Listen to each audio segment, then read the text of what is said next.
Mercato du jour, aujourd'hui, c'est parti. On commence encore par l'Espagne. Rashford aurait pu signer Barça. C'est une piste qui avait été creusée, et même sur le point d'aboutir.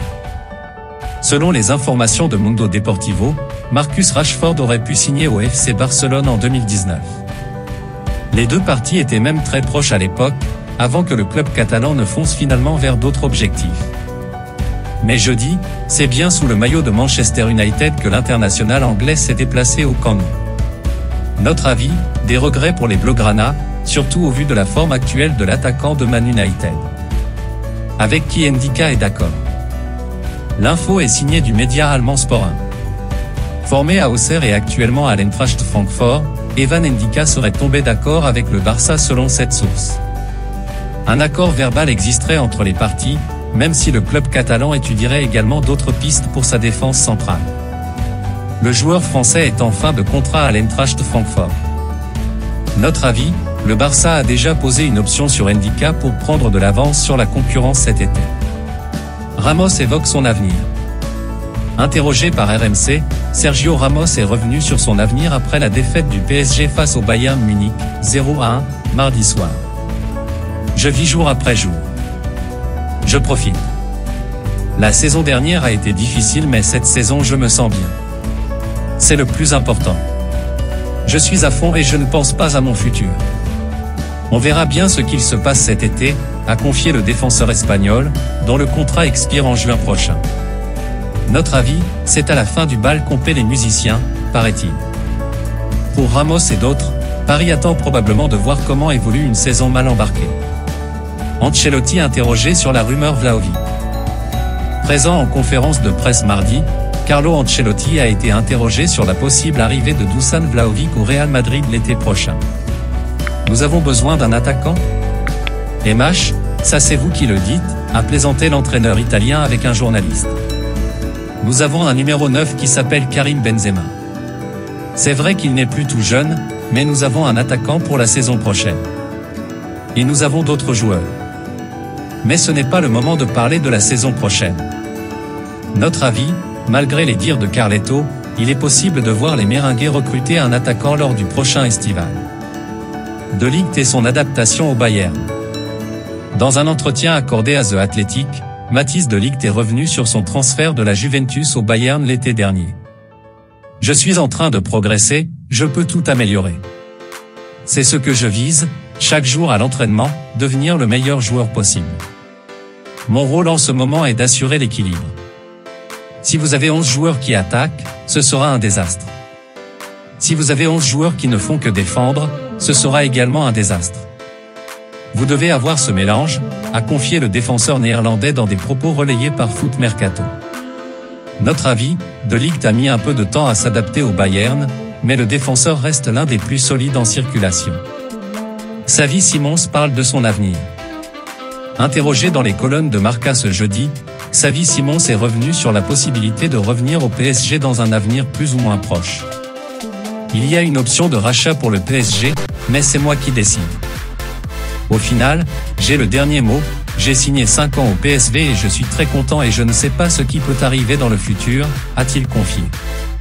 Pour rappel, le PSV Eindhoven tenterait de faire sauter la clause en faveur du PSG. Notre avis, c'est un dossier qui s'annonce complexe, même si Paris dispose de cette fameuse option. Xavi Simons s'éclate à Eindhoven. Dybala, le coup de froid. Présent en conférence de presse mercredi, Paulo Dybala a officiellement lié son avenir à la Roma à celui de José Mourinho.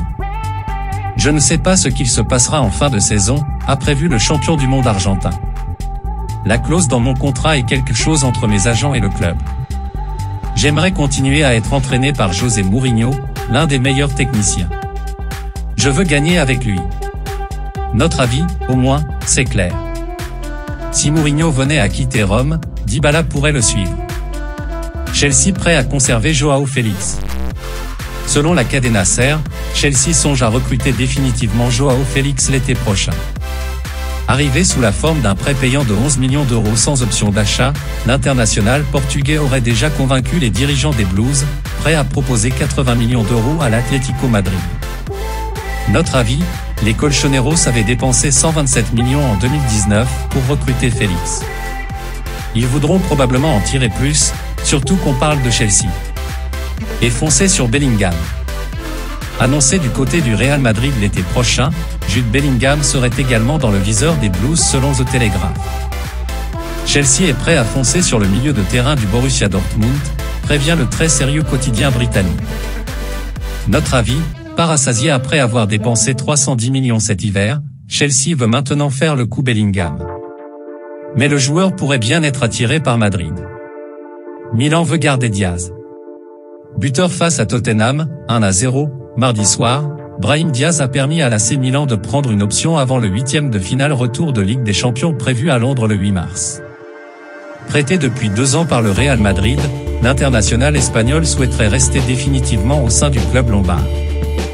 Selon la Gazzetta dello Sport, cette envie est réciproque et des discussions sont programmées entre les clubs d'ici peu. Son option d'achat est fixée à 22 millions d'euros. Notre avis, si le Real accepte de baisser légèrement le montant de cette option, le numéro 10 milanais pourrait bien rester en Lombardie. L'Aziri prolonge à l'OL. Arrivé en provenance du FUS Rabat l'été dernier, le jeune latéral gauche marocain Achraf Laziri, 19 ans, a officiellement prolongé son contrat avec l'OL mercredi. Achraf est un joueur prometteur. Grâce à cette prolongation, on lui donne la possibilité de progresser encore à l'OL. C'est également la traduction d'un partenariat fort et innovant avec le FUS Rabat et il nous semblait important de le concrétiser un peu plus. Je tiens à remercier et féliciter le FUS car il a détecté et formé un joueur talentueux, qui est aujourd'hui aux portes du groupe professionnel, a réagi Jean-Michel Aulas. Notre avis, l'OL croit en Laziri, convoqué le 8 février dernier face à Lille en Coupe de France. Un joueur à suivre. Neymar, c'est froid avec Chelsea. L'histoire entre Neymar et le PSG va-t-elle se terminer en fin de saison? D'après le Parisien, c'est possible. Mercredi, le quotidien affirmait que Nasser Al-Khelaifi avait rencontré Todd Boehly, le patron de Chelsea, en marge de PSG Bayern. Au menu, un possible transfert du Ney, avec les Blues prêts à proposer 60 millions d'euros pour le recruter. Toutefois, cette rumeur a rapidement été démentie en Angleterre. Si le journaliste Ben Jacobs a confirmé une rencontre entre Al-Khelaifi et Boehly, il a assuré que cette possibilité n'a pas été discutée, et que la relation entre les deux clubs est très froide depuis l'échec du dossier Ziyech. Notre avis, les deux sources sont fiables. Mais au vu des relations entre les deux clubs, on imagine mal Ney partir à Chelsea. Gundogan vers le Barça? Selon les informations du journaliste Gérard Romero, l'oncle et agent d'Ilkay Gundogan était à Barcelone jeudi matin pour rencontrer les dirigeants du Barça. En fin de contrat avec Manchester City, l'international allemand serait une piste des Blaugrana en vue de l'été prochain. Notre avis, Gundogan bientôt libre, c'est une occasion à saisir. Brozovic pourrait quitter l'Inter.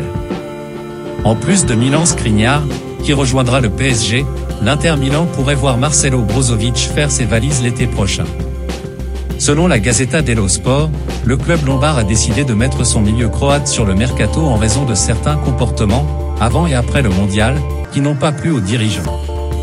De plus, la manière dont il a géré sa blessure n'a pas plu au Nerazzurri. Si des offres arrivent, l'Inter sera donc à l'écoute. Pour rappel, en janvier, le Barça était sur le coup. Notre avis, de joueur indispensable à, presque, indésirable.